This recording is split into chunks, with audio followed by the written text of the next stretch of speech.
계시록 9장 13절입니다. 셋째 천사가 나팔을 분 뒤에 내가 들으니 하나님 앞에 있는 금제단에 네 뿔에서 한 음성이 나서 나팔을 가진 여섯째 천사에게 말하기를 큰 강 유프라데스에 묶어둔 네 천사를 풀어주라 하더라. 이에 네 천사가 풀려났는데 그들은 어느 해, 어느 달, 어느 날, 어느 시에 사람들의 3분의 1을 죽이려고 예비된 자들이더라. 이제 계시록이 점점 계속되면서 주도의 약간의 언지를 했지만은 점점 더 이제 이 땅에 쏟아지는 환란이 깊어지는 것을 볼 수가 있습니다. 어쨌든 하나님께서는 이 땅을 심판하시고자 하시고 이스라엘 백성 즉 목이 곧고 이제 교만한 자들 또 하나님을 떠난 자들 돌이키게 하는 것이 바로 참된 환란입니다. 그 환란을 통해서 이제 그들을 구원시키고자 하시는 것이 바로 참된 대환란이고 계시록이 주된 내용을 볼 것입니다. 여러분들이 이제 자녀를 키우는데 많은 자녀들이 스스로 하기를 바란다 하는 사람들도 있고 또 이제 어떤 사람들은 우리 부모가 나한테 한 번도 공부하라 뭐하라 이러고 저러고 한 번도 들어본 적이 없다 이런 말을 하는 사람들도 있습니다. 근데 성경은 뭐라고 말씀하십니까?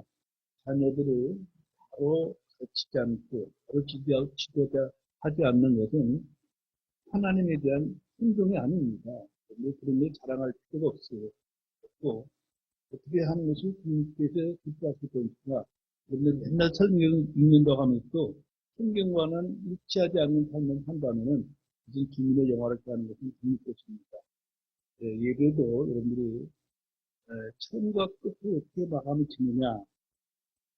여러분들 이제 시험 될까 싶어서 그 말을 제대로 못하겠지만 예배 시간을 늦지 마시고 좀 더 일찍 오시고 또 이제 찬송할 때도 같이 눈과 마음과 뜻과 정성을 다해서 하나님께 찬송해야 됩니다. 땀을 구한 데 있는 것은 하나님께 올바른 예배는 될 수가 없다고 저는 봅니다. 아무튼 우리가 성경을 왜 공부하고 왜 설교를 듣습니까? 우리는 하나님같이 하나님께서 말씀하신 대로 하려고 최대한의 노력은 해야 한다. 라고 생각합니다. 이제 본문에 들어가서 지금 우리는 일곱 천사의 나팔대왕에 대해 공부하고 있습니다.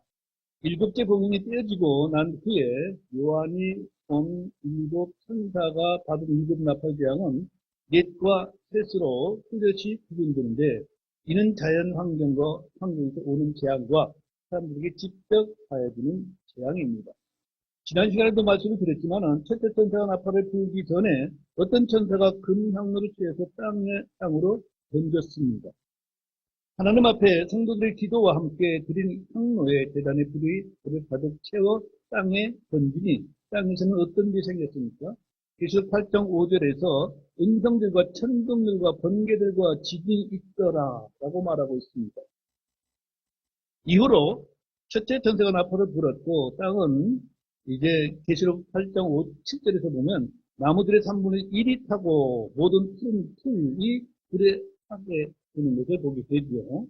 이런 일들이 실제로 여러분들에게 일어났다 하면 얼마나 좀 두렵고 또 얼마나 이제 삶이 핍박해야 되겠습니까? 이런 큰 환란 중 전 3년 반에 있는 일들이 될 것입니다. 둘째 천사가 나팔을 부르면 어떤 일이 있었는가?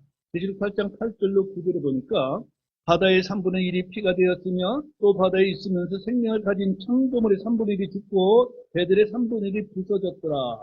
이 바다가 이 지구의 70%가 바다입니다. 우리는 땅에 살고 있기 때문에 땅이 큰 것 같지만은 70%가 바다라는 얘기예요. 이 바다가 이 3분의 1의 해를 입게 되면 모든 것이 다 마비되고 말 것입니다. 예. 자, 그 다음에 셋째 천사가 나팔을 불면 어떤 일이 있을까? 8장 10절, 11절에 보니까 등불처럼 타는 큰 별이 하늘로부터 떨어져 강들의 3분의 1과 물들의 3분의 1이 쑥이 되매 물들이 쓰게 되므로 많은 사람들이 그 물들로 인해 죽었더라 그랬습니다. 우리가 물이 없다. 우리는 며칠 못합니다. 며칠이 아니라 하루도 못 견딥니다. 우리 몸의 70%가 수분으로 되어 있습니다. 예. 이런 물이 참으로 먹을 수 없는 지경이 된다. 참으로 얼마나 힘들 것인가. 홍수나 가뭄이 아니라 식수오염으로 인한 물재앙이 일어나는 것입니다. 그 다음에 넷째 천사가 나팔을 불자 해, 달, 별들의 3분의 1이 타격을 받고 낮과 밤이 각각 3분의 1 동안 빛을 내지 않았다. 낮을 12시간으로 보면은 3분의 1이면 4시간 동안 햇빛이 또 깜깜해진다. 이런 일들이 실제로 일어나면은 그 속에서 우리가 어떤 삶을 살 수 있을 것인가. 나팔의 징조에 따라 땅은 불로, 바다는 피로, 강과 물은 흙으로, 하늘은 어둠으로 사람들은 심판하고 있습니다. 자세히 보면 모두 자연 환경을 통해 내려진 재앙들임을 알 수가 있습니다. 사람들이 밟고 있는 땅과 지구의 70%를 차지하는 바다, 생명의 근원이라고 하는 강과 물, 수천 년 동안 사람들이 경배하던 하늘의 일원 성신을 주님께서 치신 것입니다. 자연보호, 환경보전을 외치며 지구를 어머니라고 외치던 사람들에게 주님은 이런 재앙을 통해 뭔가를 깨닫게 하시는 것입니다. 이 땅에 사는 그 누구도 이런 자연 환경의 세상에 살고 싶지 않을 것입니다. 누가 만약 이런 세상에서 며칠이라도 살려고 한다면 지옥을 체험했다고 할지도 모를 것입니다. 그러나 이 땅 위에 재앙이 아무리 커도 지옥은 아닙니다. 지옥은 땅 아래 있습니다. 우리가 텔레비에서 가끔 볼 때 이제 아프리카에 물도 없는 사람들의 그것을 보여주는 우리가 돕자 하는 의미로 보여주는 그 광경들을 한번 보십시오. 금탕물을 없어서 그거라도 마실 수밖에 없는 그런 환경에 있는 사람들에게 우리나라가 지원해서 가서 이 의미를 봐주고 하는 일은 정말 대단한 일이고 정말 얼마나 좋은 일입니까? 그런데 우리가 생각할 때 왜 저런 곳에서 그냥 저렇게 살고 있지? 이런 생각을 가끔 하게 됩니다. 근데 놀랍게도 하나님께서는 어느 민족, 어느 백성이든지 그 지역을 나눠주셨다는 것을 있는 성경에서 알고 있는 바입니다. 사람들은 끔찍한 재앙을 볼 때 나는 지옥을 봤다고 외치지만 지옥은 이런 큰 환난과는 비교할 수 없는 곳이며 죄를 회개하지 않은 손들이 가는 곳이 바로 지옥입니다. 주님은 지옥에 대해서 여러 차례 반복해서 말씀하셨지만 오늘날 많은 이들이 지옥의 문자적 실제나 아니면 그 실체에 대해서 믿지 않는 경향이 너무나 많습니다. 여호와의 증인들이나 몰몬교 안식교 등에서는 지옥을 상징이나 비유라고 주장하고 가르치고 있다는 것입니다. 현대의 많은 교회들에서도 설교 중에 지옥이라는 단어가 사라진 지 이미 오래이며 지옥이 문자적 장소 또는 불타는 형벌의 장소라는 사실을 믿지 않고 마음의 불안이나 아니면 공포 등을 지옥이라 이렇게 말하는 사람들도 많이 있습니다. 우리가 살고 있는 땅이 문자 그대로 주거지요. 물리적 공거지듯이 하늘과 지옥과 끝없이 깊은 구렁은 실제 존재하는 장소이며 각각 거기에 거하는 존재들이 있다는 것을 성경이 말하고 있습니다. 하늘에는 하나님과 천사들이 있습니다. 지옥에는 죄를 범한 천사들이 있고 죄인들의 혼들이 있습니다. 끝없이 깊은 구렁에는 마귀와 그의 군대들이 있습니다. 이것은 알기 어려운 진리가 아닙니다. 불신자들에게 믿고 싶지 않은 사실이 뿐인 것입니다. 하늘에 있는 것들이나 땅에 있는 것들이나 땅 아래에 있는 것들이나 보이는 것들이나 보이지 않는 것들이나 단어가 있는 것들은 실체가 있는 것입니다. 자, 여러분들 꿈 그럼 보입니까? 안 보이죠?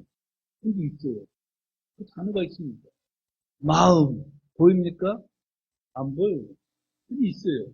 과거 보입니까? 근데 이미 지나왔습니다. 미래 보여요, 안 보여요? 안 보입니다. 근데 있습니다.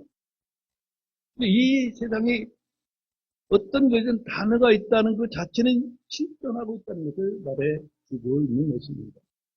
자, 첫째 천사가 나팔을 불기 전에 어떤 천사가 제단에 불로 가득 채운 금향을 땅으로 던졌는데, 다섯째 천사가 나팔을 불기 전에도 어떤 천사가 나옵니다. 이렇게 네 천사가 각기 나팔을 불 후 다섯째 천사가 나팔을 불기 전에 하늘 한가운데로 날아가는, 가로질러 날아가는 한 천사의 큰 음성이 있습니다.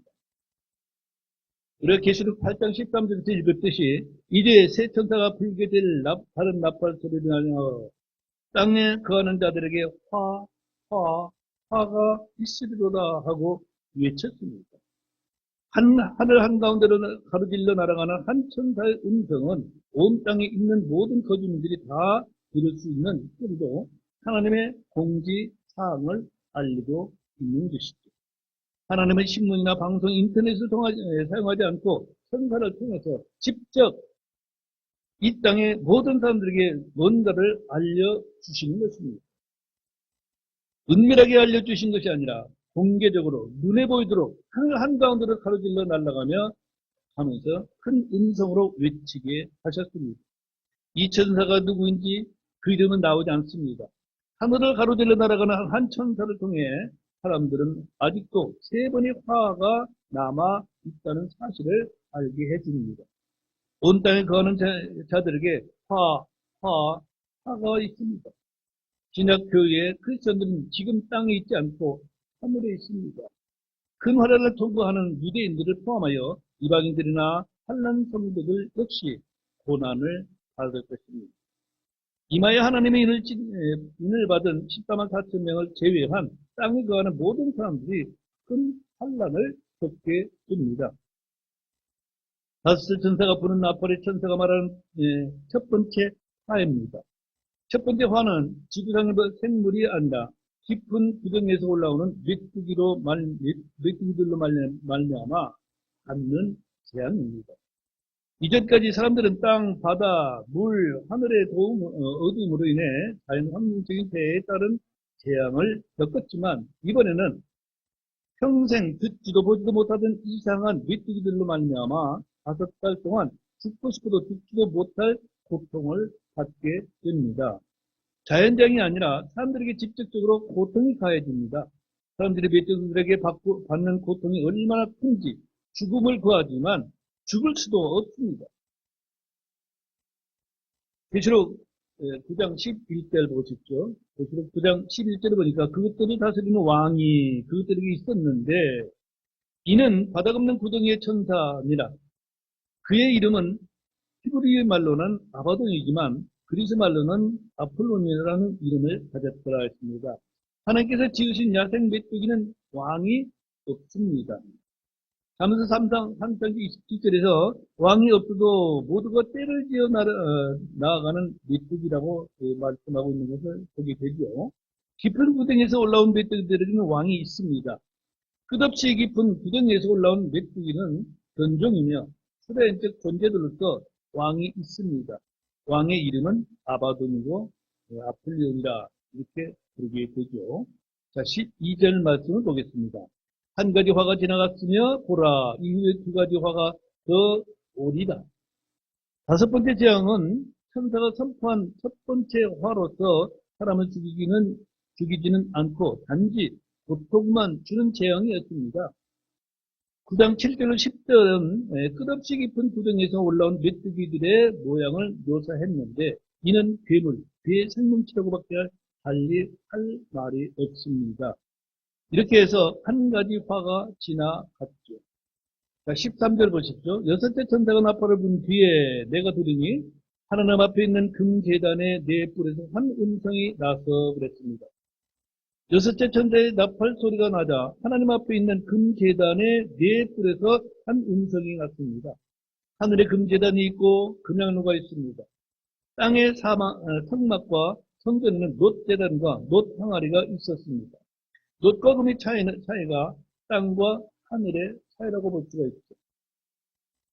금제단의 네 뿔에서는 한 음성이 났는데 이 음성이 정체가 네 짐승의 음성인지 천사의 음성인지 그 정체는 알 수가 없습니다. 요한은 금제단의 네 뿔에서 나는 음성을 들었고 그것을 기록할 뿐입니다.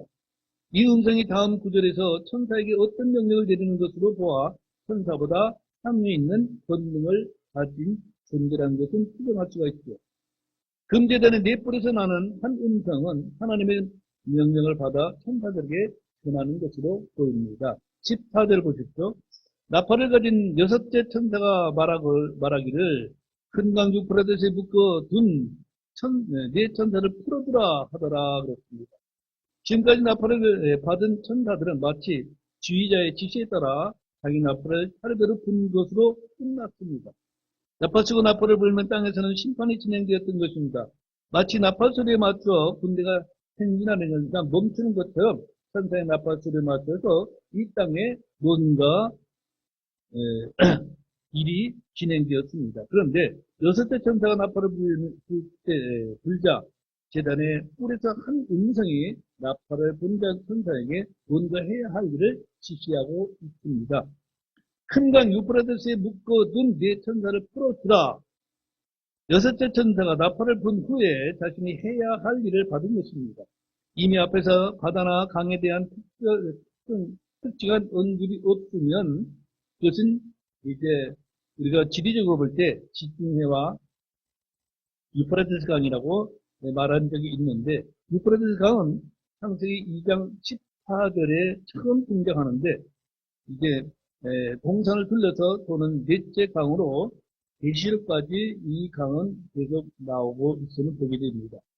주님은 아브라함과 언약을 맺을 때 약속의 땅의 경기가 어떻게 이렇게 이제 정해졌다는 것을 우리가 볼 수가 있는데 창세기 15장 18절에서는 내가 이 땅을 이집트 강으로부터 큰 강 곧 유프라테스 강까지 네 씨에게 주었노니 여기 이제 등장하는 강이 계시록까지 계속 나오고 있습니다. 출애굽 중에 주님은 이스라엘을 가나안 족속의 땅과 레바논과 큰 강 곧 유프라테스 강까지 가라 하시면서 국경의 경계를 창세기에서 보여주셨습니다. 이스라엘에게 유프라테스 강은 큰 강이요 자기들의 영토가 경계가 되는 곳입니다. 신명기 11장 24절에서 너의 발바닥으로 밟는 모든 곳이 너의 것이 되리니 즉 광야와 레바논에서부터 또 그 강, 곧 유프라테스 강에서부터 맨 끝 바닥까지 너의 지경이 되리라. 이것은 약속의 땅의 경계이며 하나님께서 이스라엘에게 주신 땅입니다.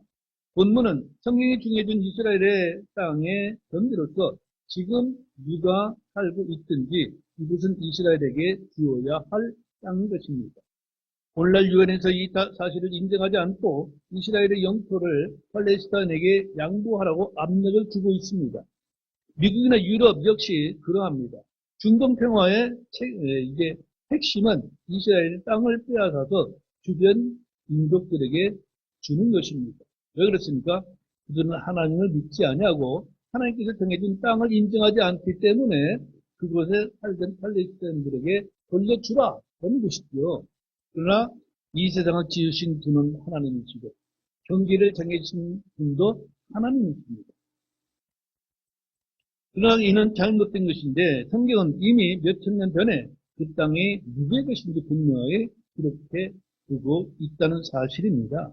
여호수아서 1장 4절에서도 광야와 이 레바논에서부터 그 큰 강 곧 유프라테스 강에 이르는 헷족속의 온 땅과 해지는 쪽을 향한 대해까지 너희의 지경이 되리라. 주님께서 그들에게 주셨습니다. 그 큰 강 곧 유프라테스 강이라는 표현을 보십시오. 이 강이 바로 지금 계시록이 나오는 그 큰 강입니다. 이 강에 묶여있던 천사들이 풀려나고 이 강이 마르면 동쪽의 왕들의 길이 예비되는 것입니다.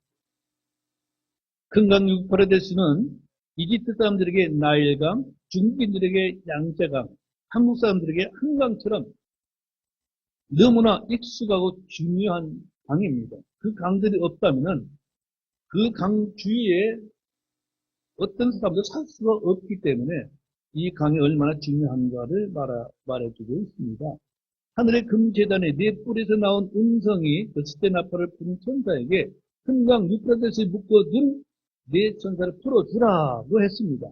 계시록 16장 12절에 이때는 금병을 쏟아 붓는 천사가 이 강에 자기 병을 쏟아 부어 강에 물을 말려버리는 장면이 나옵니다. 오늘날 유프라테스 강을 탐사하거나 거기서 노는 사람들이 아무리 찾고 찾아도 결박당한 네 천사를 볼 수는 없을 것입니다. 천사들이 영적인 존재이기도 하지만 이들이 결박되어 있다는 점에 주목해야 합니다. 베드로서 2장 4절에서도 이런 이게 있는데 거기 보니까 하나님께서 죄지은 천사들을 아끼지 아니하사 지옥에 던지시고 어둠의 사슬에 넘겨주어 심판 때까지 예비해 두셨으며 그랬습니다. 우리가 육신을 가진 자들이 묶임을 당한다면 영적인 존재들도 묶임을 당할 수가 있다는 사실입니다. 우리가 똑같이 생각한다면 영적인 존재를 어떻게 묶을 수 있을까? 라고 생각할지 모르겠지만은 하나님께서는 우리에게 육신을 주셨듯이 또한 영적 존재들도 제어할 수 있는 그런 분이심을 여러분들은 아셔야 될 것이고 우리 육신과 비교해서 어떤 성경을 해석하려고 하서는 안 될 것입니다. 어둠의 사슬에 묶여있는 죄를 지은 천사들이 바로 여기에 나오는데 흔히 사람들이 천사 같다고 하면 성품이나 인물, 아름다운 능력 등이 이상적인 사람을 말하고 있습니다. 천사 같은 사람이라고 하면 그보다 더 위대한 천사가 없을 것입니다. 그런데 성경에 나오는 천사들이 모두 하나님의 거룩한 천사들, 하늘의 천사들은 아니란 사실입니다. 저는 그래서 몇 년 전에 이제 날개 없는 천사라는 제목으로 성경으로 한번 한 적이 있고 또 책자를 만들어 배포하기도 했습니다. 일반 사람들이 벗어나서 크리스찬들조차도 천사 그러면 무조건 좋은 쪽으로만 생각합니다. 그러나 성경에는 그리하지 않습니다. 성경에는 마귀와 그의 천사들이 나옵니다. 죄를 지은 천사들도 있습니다. 끝없이 깊은 구덩이의 천사도 있습니다. 자기 처소를 떠난 천사들도 있습니다. 천사라고 해서 모두 좋은 것이 아닙니다.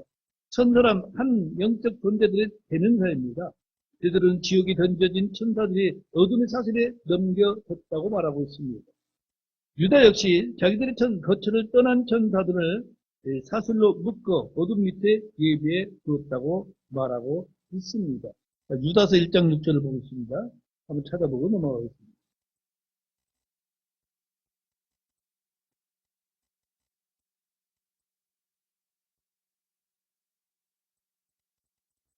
신약성경 끝머리 유다서 1장 6절 이것은 이제 한 장밖에 없지만 6절 같이 읽겠습니다.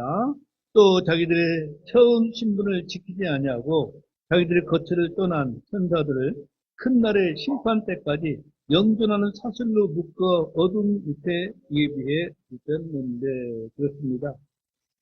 군인 갔다 온 사람들은 잘 알지만 보초등이 자기 위치에서 보초를 쓰다가 자기 볼일 때문에 어디로 이탈했다. 그러면 그는 형벌을 받습니다. 감옥에 가게 됐죠. 근데 전시는 어떻습니까? 총살입니다. 자, 천사에게도 다 임무가 있죠. 자기 위치를 떠난 천사를 하나님께서는 어떻게 하셨어요?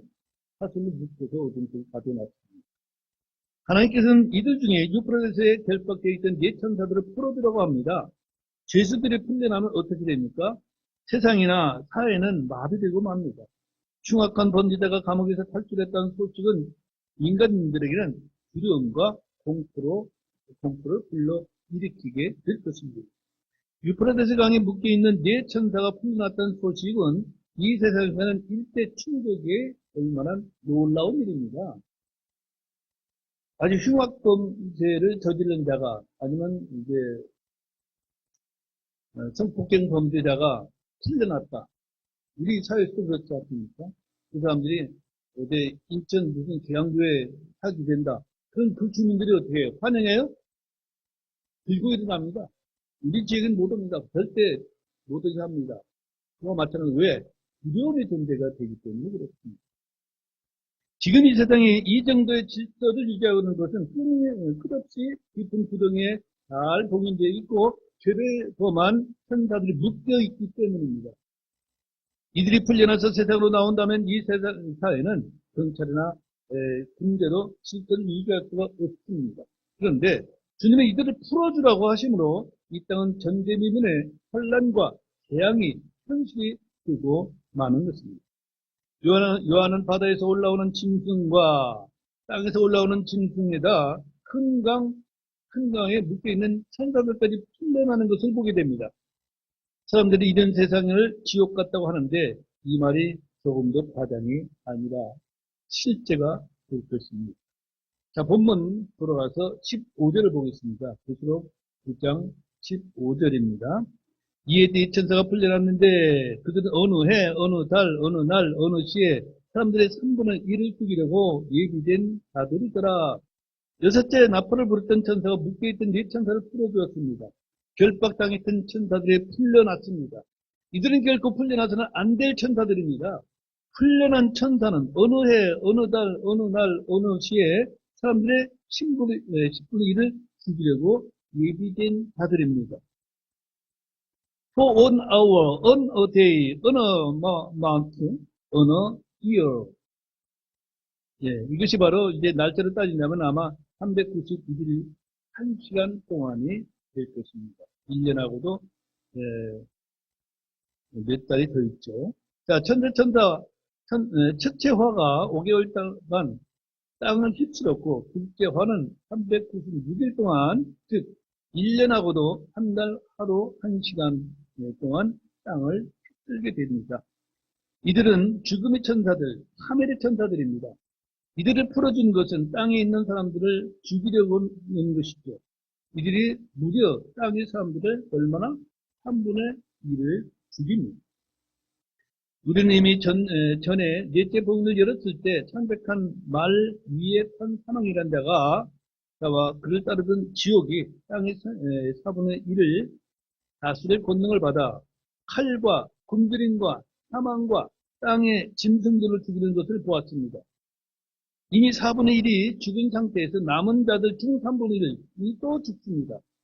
만약 지구의 인구가 60억이라고 할 때 4분의 1이 해당하는 15억이 넷째 복음이 열릴 때 창백한 말 탄자에게 죽고 45억이 남았는데 거기에서 또다시 3분의 1이 해당하는 15억이 큰 강 유프라데스에 풀린 대천사에게 죽게 되는 것이죠.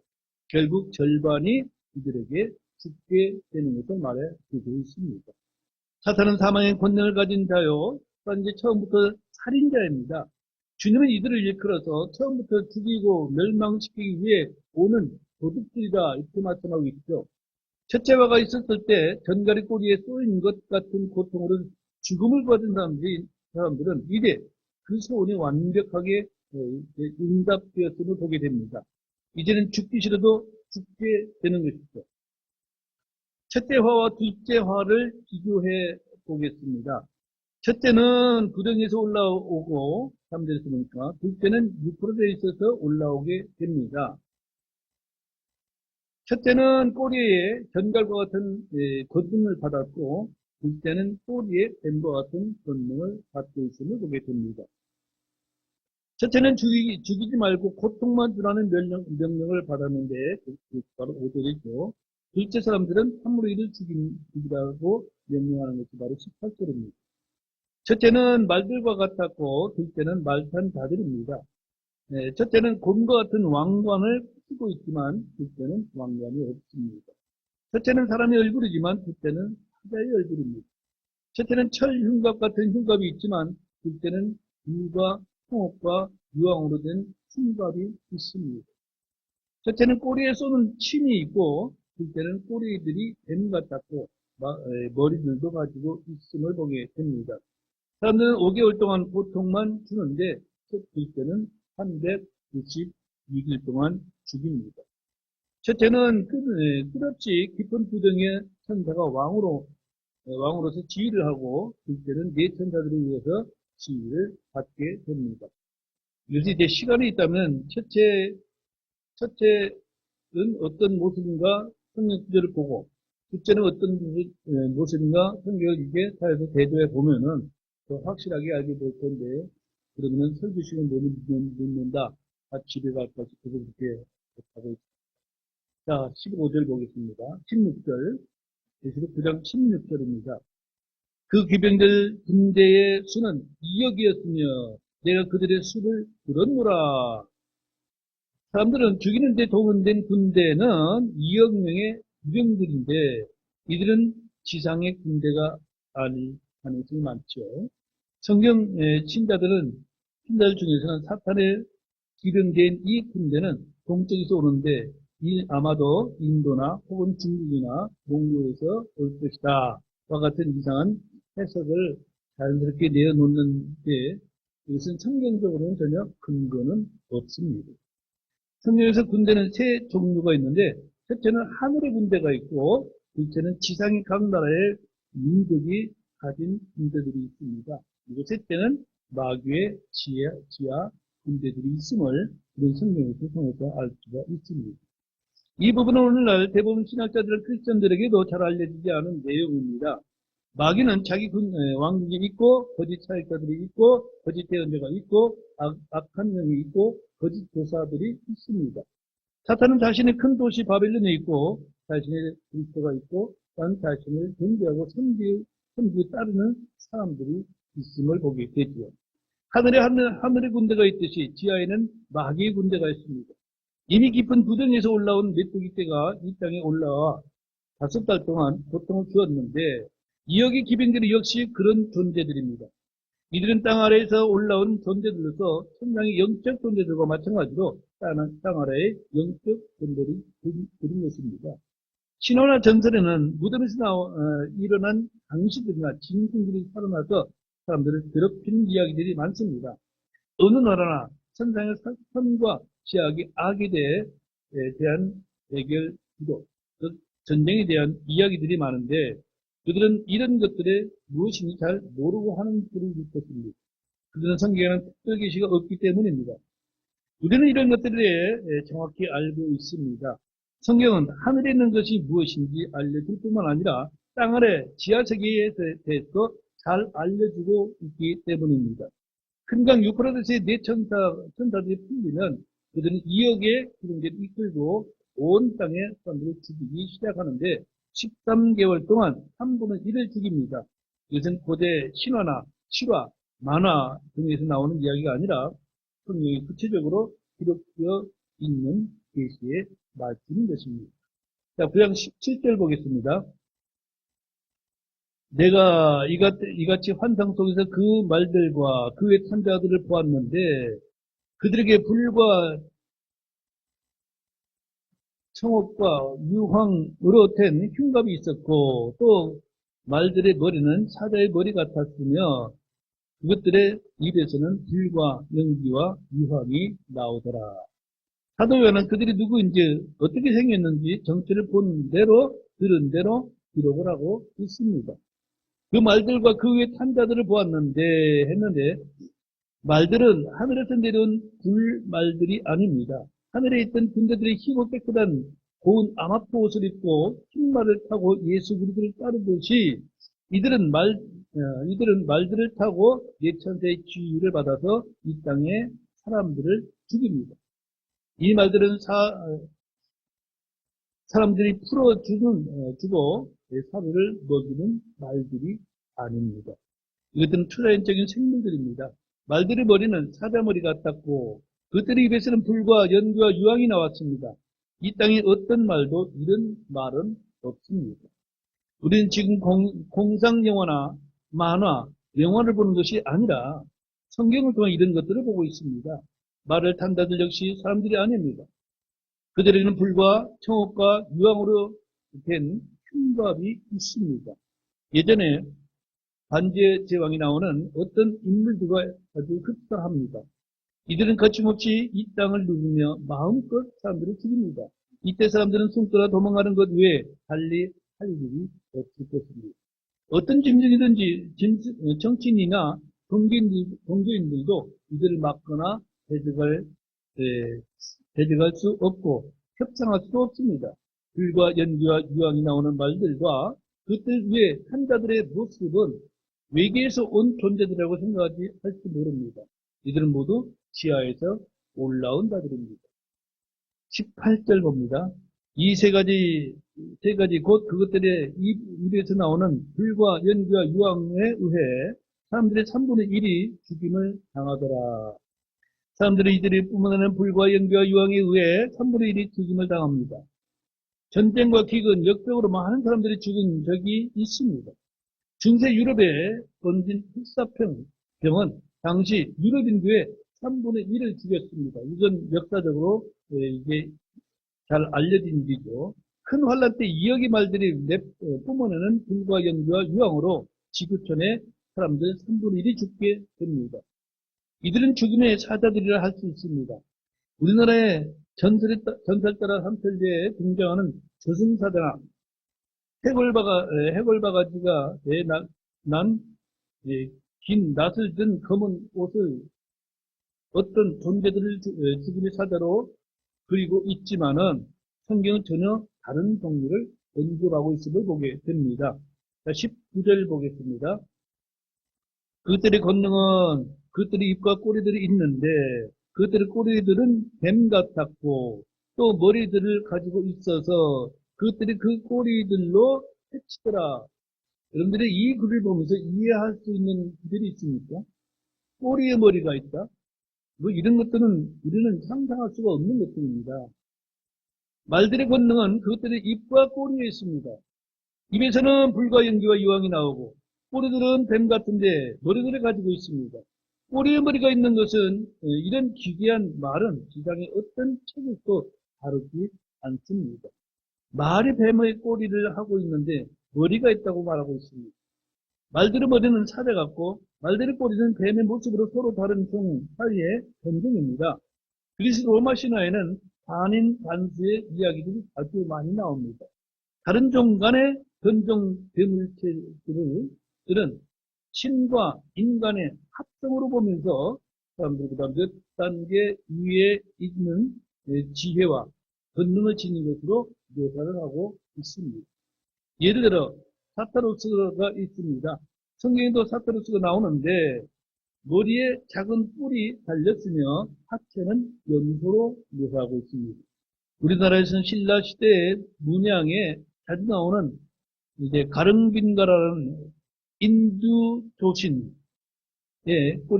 용꼬리가 달린 모양으로 그려져 있는 것이 있죠. 자, 인두조신은 뭡니까? 사람의 머리에다가 새의 몸을 가지고 있는 것을 말해주고 있죠. 또 인수사신이라고 사람의 머리에 뱀의 몸을 지닌 괴물도 있습니다. 인어공주 외에도 이런 식의 변종, 합성 동물들은 많습니다. 성경에 나오는 독특한 동물들 중에 사트로스, 유니콘, 또는 리워야단, 용 등이 나옵니다. 이런 것들은 전설상의 동물이 아니라 실제로 존재하는 것들입니다. 단지 우리가 보지 못했을 뿐입니다. 성경에 나오는 합성동물들은 지하에서 올라온 메뚜기 떼들과 말들입니다. 메뚜기들은 얼굴은 사람, 몸통은 말들, 머리털은 여자, 이빨은 사자, 꼬리는 전갈과 같은 기괴한 괴 생물체로 보여집니다. 본문에 나오는 2억의 기병대가 탄 것은 몸통은 말인데 머리는 사자이고 꼬리는 뱀인 괴 생명체입니다. 사자, 뱀, 전갈들은 모두 마귀와 관련되어 있습니다. 사자는 울부짖는 사자로서 마귀를 일컫고 있습니다. 뱀과 전갈 역시 그러합니다. 주님께서 왕국 복음을 전하는 제자들에게 뱀과 전갈을 밟고 제압할 권능을 주신다고 누가복음 10장 19절 20절에 말씀하고 있습니다. 큰 환란 때 14만 4천 명의 증인들이 이런 권능을 받게 됩니다. 지상의 어떤 군대도 이들을 대적하거나 맞서 싸울 수 없습니다. 큰 환란 때 이들에게 아무런 해를 입지 않고 그들을 제압할 자들이 있다면 이마에 하나님의 인을 맞은 종들이라 할 수가 있습니다. 자, 20절 보겠습니다.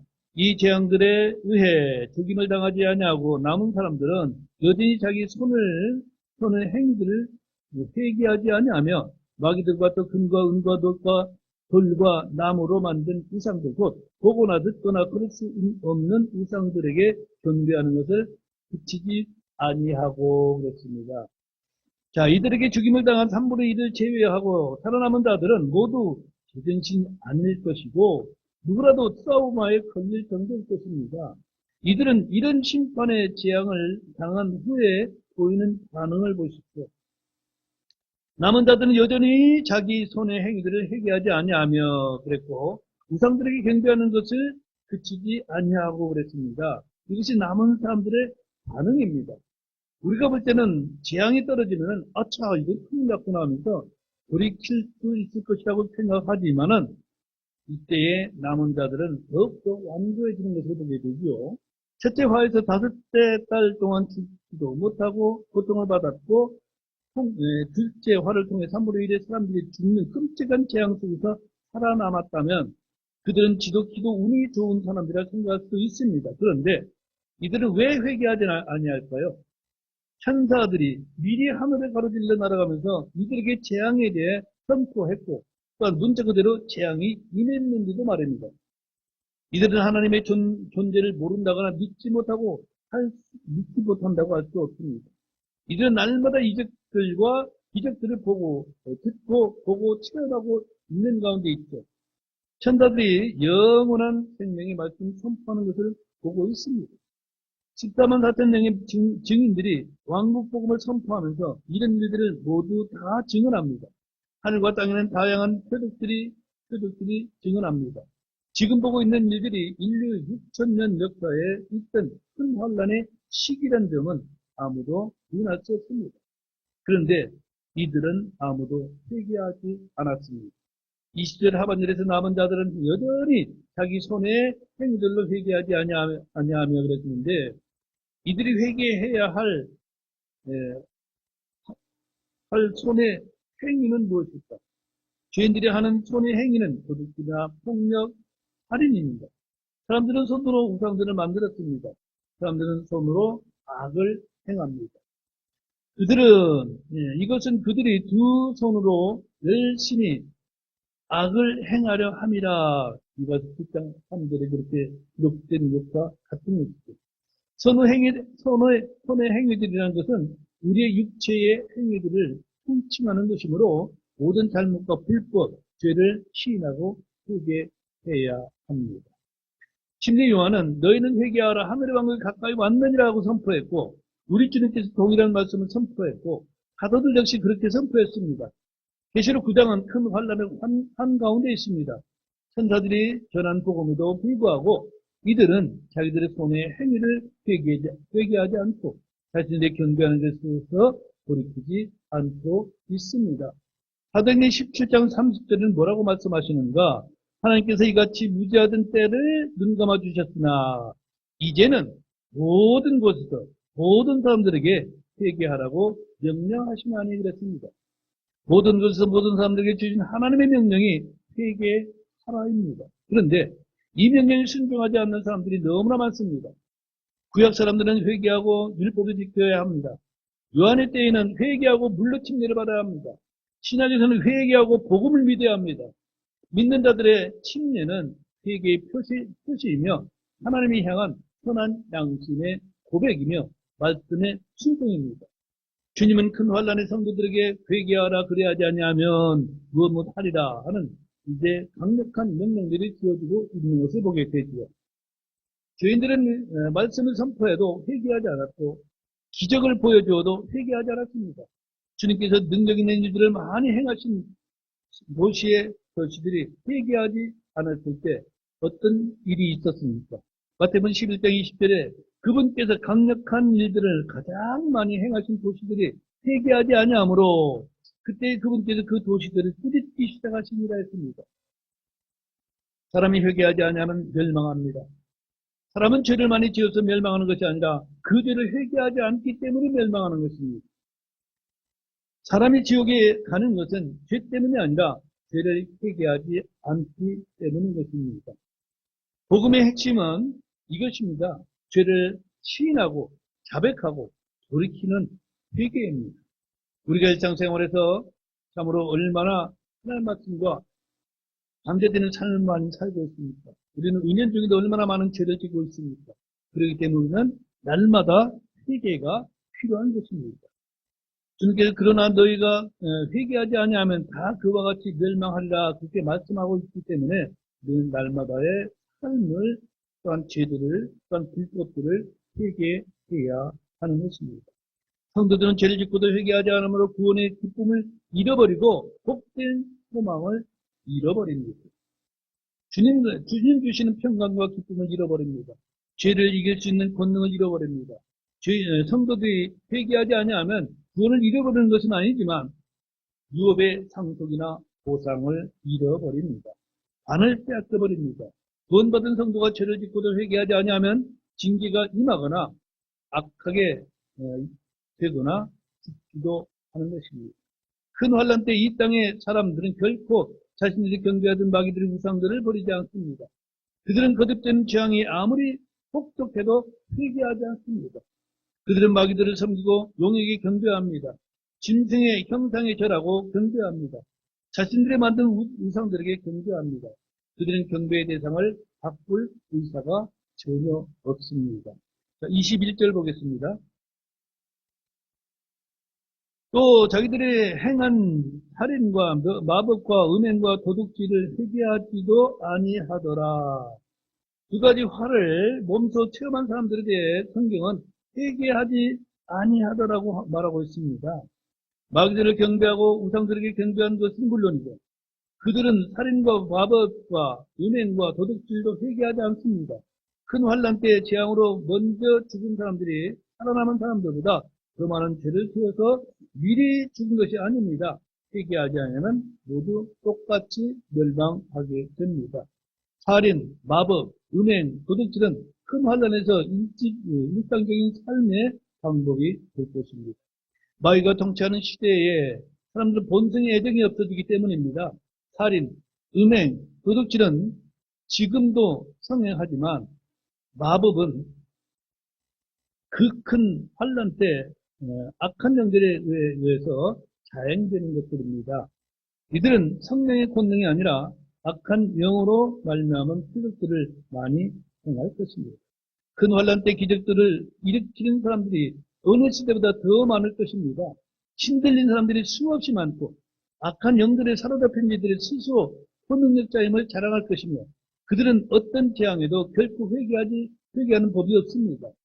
사람을 구원하는 회개는 주님의 은혜이지 결코 심판이 아님을 보여주는 이제 단적인 이해가 됩니다. 은혜를 거부한 사람들에게 재앙은 그들의 완악함을 입증하는 수단이 되는 것입니다. 지옥의 불도 죄인을 회개에 이르게 하지 못합니다. 자, 계시록 16장 9절 한 절 보겠습니다. 계시록 16장 9절. 네. 사람들은 큰 열기로 태우니 그들이 이 재앙들을 다스리는 권능을 소유하신 하나님의 이름을 모독하며 또 회개하지 아니하고 그분께 영광을 돌리지 아니하더라 그랬습니다.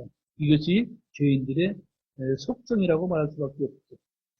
하나님의 이름을 모독하며란 말은 이들이 주 하나님을 재앙의 근원으로 원망하고 불평할 뿐 자신들의 죄와 불법에 대해 인정하고 회개하지 않는다는 것입니다. 하나님은 왜 이렇게 고통을 주고 재앙을 주고 심판하는 거야? 하니까 그들의 이름을 모독하고 저주하고 있습니다. 이들은 하나님의 권능을 보았고 또 천사들을 보았고 아무런 해늘이 있지 않고 왕국 복음을 전하는 십자만 사탄의 증인들이 표적을 행하고 권능을 행하는 것도 보았습니다. 이 모든 일들은 우연의 사건이 아니라 미리 기록된 성경 기록에 따라 일어나는 일들입니다. 주의 말씀에 주목하지 않는 이들은 결코 믿음을 가질 수 없고 깨달을 수 없고 회개할 수 없는 것입니다. 아까 읽은 계시록 16장 그 밑에 11절을 보니까 또 자기의 아픔과 흠들로 인해 하늘의 하나님을 모독하고 자기 행실을 회개하지 아니하더라. 다 남의 탓으로 돌리는 것이죠. 성경은 계속 동일한 말씀을 반복하고 있습니다. 회개하지 아니하더라. 죄인들은 자기 행실을 회개하지 않고 도리어 하늘의 하나님을 모독하고 있습니다. 크리스천들은 질병이 걸리거나 문제가 생기면 본능적으로 나의 죄 때문인가, 주님의 심판인가, 징계인가 등등에 대해서 생각이 들고 회개할 것들을 샀습니다. 그러나 죄인들은 자기 아픔과 헌재로 인해서 하늘의 하나님을 모독합니다. 죄인들은 자신들도 이렇게 회개할 때 하나님께도 재앙에서 뜻을 돌이켜 긍휼을 베푸신다는 사실을 그들은 인정하지 않습니다. 죄인이 회개하면 하나님도 회개하신다. 이것은 성경에서 가장 복된 진리인 것입니다. 에스겔서 14장 6절에 그러므로 이스라엘 집에게 이르기를 주 하나님께서 이같이 말씀하시느니라. 회개하고 너희 자신을 돌이켜 너희 우상들을 떠나라. 너희는 모든 가증한 것들에서 너희 얼굴을 올리라 말씀하십니다. 주님의 말씀에서 언급된 말씀들의 동사에 주목을 해보면 회개하고 돌이켜 떠나라 돌리라 회개의 속성이 모두 드러나 있습니다. 우상숭배를 하던 이스라엘에게 주님은 이들이 멸망하지 않고 잘 할 수 있는 방법이 회개라는 것을 말씀해 주고 있는 것입니다.